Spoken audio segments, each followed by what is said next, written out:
Türk yazğıcı Yücel Tanay Xitay aşıqı Sabir Buğda ve onun cemiyeti hakkında maqala yazdı. Türkiye'de Şarkı Türkistan davasıga yaqindan ko'ngil bo'lib kelayotgan ve yazmaları bilan her vaqt Şarkı Türkistan xalqining yenida bo'lib kelgan axborotchi Yücel Tanay apandi tunugun 22 mart Xitay istihbaratining sahnadagi tashkiloti Uyg'ur tijoratchilari jamiyati ve Sabir Buğda mavzusida bir maqola e'lon qildi. Bu maqola Taxtapot to'rida e'lon qilingan bo'lib, Abdur maqolasini mundaq boshlagan. İstanbul'daki Uyghur Ticaretçileri Cemiyeti qurg'uvchisi Sabir Buğda başçılığında toplangan tövendeki cemiyet a'zolari ko'tarib olgan lozunga diqqatimni tortdi. Xitoycha yetilgan bu lozungadagi xatni turkchaga tarjima qilsak, barliq millatlar buyuk bir oiladir degan ma'noda ekan. Bu safsatini Beijing radiosining betidimi ko'rgan edim. Bu o'xshash vaqtda Xitoy Kommunist partiyasining Xitoydagi oz sonli millatlarni assimilyatsiya qilish uchun ishlatadigan ve partiya a'zolarining tilidan tushirmaydigan bir shuar emish. Xitoy qurilgan 68 yildan buyon mushuningga o'xshash shuarlar orqali o'nlarcha millatlarni birli millat, ya'ni Xitoy millatiga aylantiryapti. Xo'sh, undaqda har doim o'zining millat uchun xizmat qilayotganligini so'zlaydigan Sabir Buğda apandidan so'rab baqay. Xitoy raisi bilan yonma-yon tushgan rasmlaringizni, Turkiyaga kelgan butun Xitoy bosh elchilari bilan bo'lgan yaqin munosabatingizni xizmatingizning taqazzosi deb faraz qilayli. Bu lozungini bilmay turib ko'tirdingizmi? Sizni Xitoycha bilmaydi deyli. Yeningizda yig'ib olgan o'nlarcha Uyg'urlarmi Xitoycha bilmamdi. Ularnimi bilmaydi deyli. O'qish puli beraman degan va'dalar bilan atrofingizga yig'ib olgan universitet o'quvchilarimi bilmamdi. Ammo biz biladigan birli narsa borki, Türkiye Cumhuriyeti tuproqlari uzun yillardan buyon Sharq Turkiston mustaqillik harakatining bazasi bo'lgan. Bu yollarda İsa Yusuf Alptekin, Muhammed Amin Boğra, İbrahim Beykozi ve General Mehmet Riza Bekin qatarlıq milletinin mustaqilligi uchun bütün hayatını atıgan büyük zatlarının o mübarek vücutları bu tuproqlarga ko'milgandir. Biz ko'tirayotgan bayroqlarga ega chiqolmasak, sizlarga o'xshash manfaat, martaba, mal dunyo uchun lozungi ko'tiradiganlarni o büyük zatlarının ve vatandagi 10 minglarcha shehidlarning aziz ruhi bir kuni tuyuqsiz kelib bir kechada yo'q qilib tashlaydi. U vaqtda pul bilan yollab olgan u qo'g'dug'uchilaringizmi hech qanday qila olmaydi. Yücel Tanay apandi jamiyatning qurg'uvchilari haqida ma'lumot berib mundaq deydi.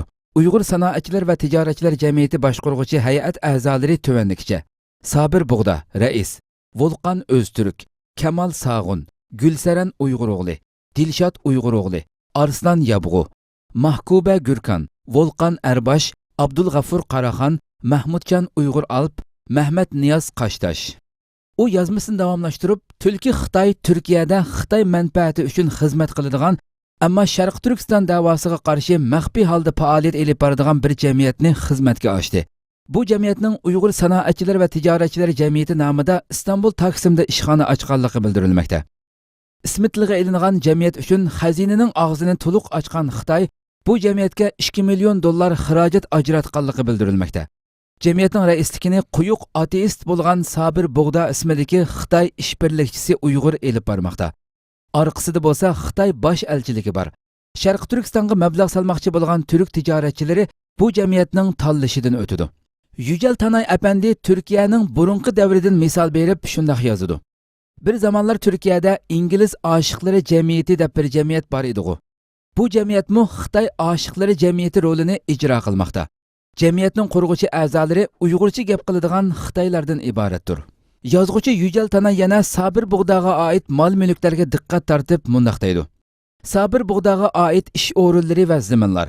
Chapa, Oqsaroy va Shahrimenda 3, Floryada bir binosi bor. İstanbulning farqli joylarida uy zaminlari bor deyilmoqda. Faqat İstanbul'daki binalardan keladigan ijara tafovati 2 million dollar. Yana onunga ait Sharq Turkistonning poytaxti Urumchida 2 ish markazi bor. Sharq Turkistondan quruq qo'l kelgan va oliy maktabni Sharq Turkiston vaqfining o'qish puli bilan o'qigan bir o'quvchining 7-8 yil ichida bunchalik boylikqa ega bo'lishi normalmi? Bütün bularni 7-8 yil ichida tepibdi. Yücel Tanay maqolasini Sabir Buğdaning Xitoyga yandash GB Times Türkiye radiosi muxbiri Kamil Erdoğdu bilan elib borgan suhbatiga diqqat chekkan holda davom qilgan bo'lib, maqolaning tafsilotini ulinishdan ko'rib olgaysizlar.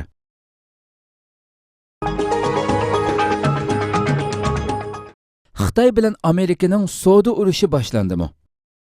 23 mart Amerika ovozi xabarida bildirilishicha, Amerika prezidenti Donald Trump Oqsaroy davlat xavfsizlik ishlari maslahatchisi leytenant general Herbert Raymond McMasterni vazifasidan elib tashildi.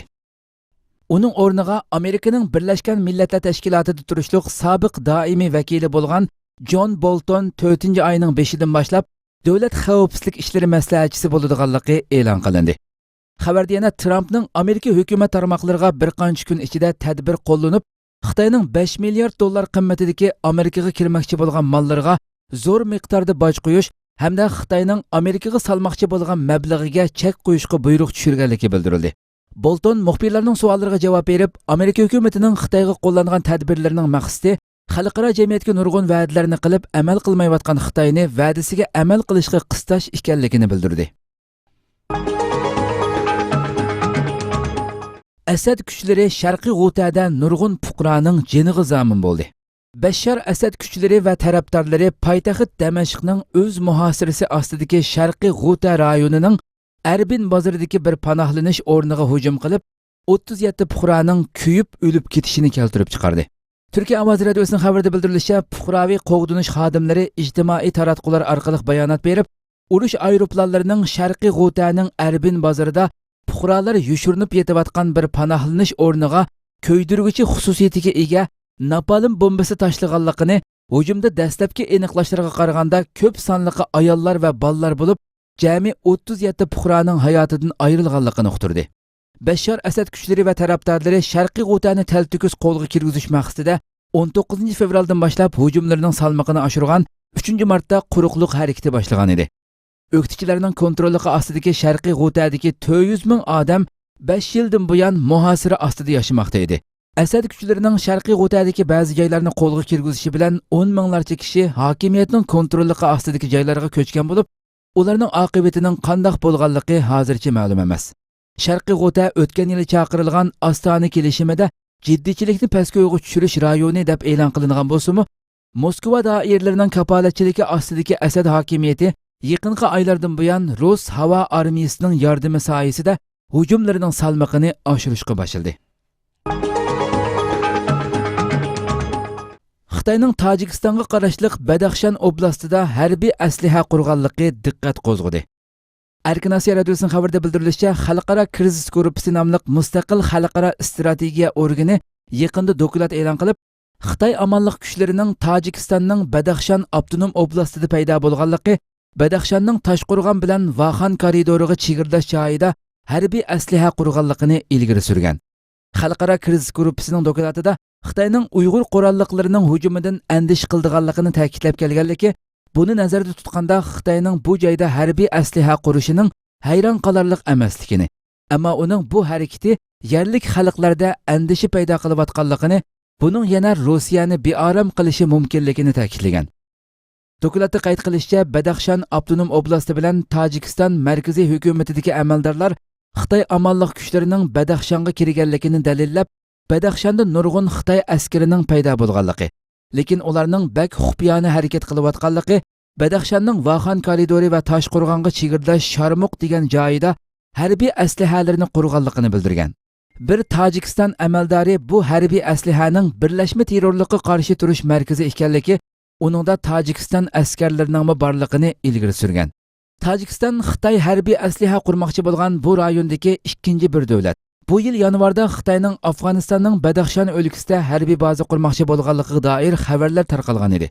Xitoy doiralari bu xabarning chinligini rad qilgan bo'lsa-mu, lekin Afg'oniston davlat mudofaa ministrligidagi amaldorlar bu bazaning Afg'onistondagi Uyg'ur qurolliqlariga taqobil turishga munosabatli ekanligini bildirgan edi.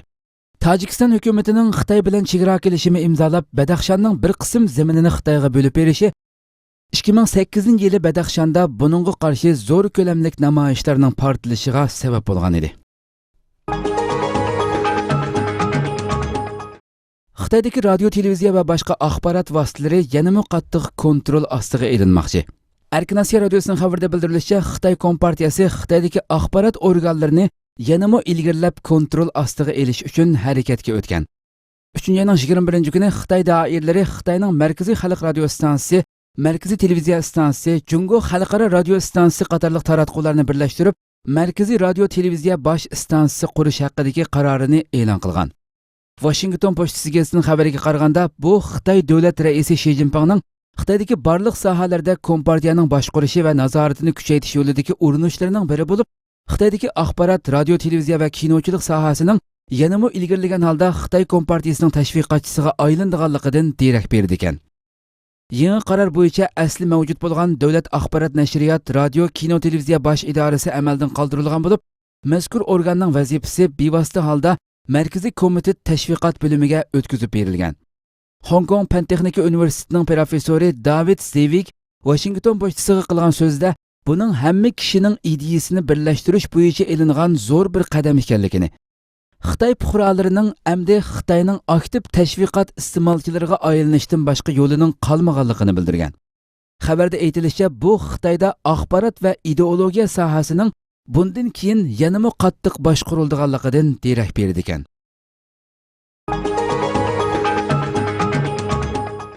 Kanada Xitoyning Sharq Turkistondagi yepiq tarbiyalash markazlarini tanqid qildi. Kanada Xitoy doiralarining Sharq Turkistonda minglagan kishilarni atalmish yepiq tarbiyalash markazlariga solishi Xitoy doiralarining qonun orqali idora qilinadigan davlatligiga bo'lgan gumonimizni texmo kuchaytmoqda dedi. Navbatda Janvada davom qilayotgan Birlashgan Davlatlar Tashkiloti kishilik huquq kengashining 37-qitimliq umumiy yig'inida doklad bergan kanadalik vakil Sharq Turkistondagi yepiq tarbiyalash markazlarini tilga oldi. U so'zida minglagan Uyg'urlarning atalmish yepiq tarbiyalash markazlariga solinishi bu jarayonlarning ochiq oshkora bo'lmasligi, qonuniy tartiblarga uyg'un bo'lmasligidagi ahvollar Xitoyning qonun orqali idora qilinadiganligiga gumon paydo qiladi degan. Kanadalik vakil so'zda yana Xitoy doiralarining Sharq Turkiston va Tibetda yurgizayotgan milliy va diniy besim siyosatining xalqaro qonunlarga va hatto Xitoyning o'z qonunlariga og'ir darajada xilofligini eskartib, biz Xitoy rejimini o'zining tug'ma kishilik huquqidan bahramand bo'lganligi uchun va milliy madaniyat va til yeziq huquqini qo'g'diganligi uchun turmalarga so'langan kishilarni darhol qo'yib berishga chaqiramiz degan.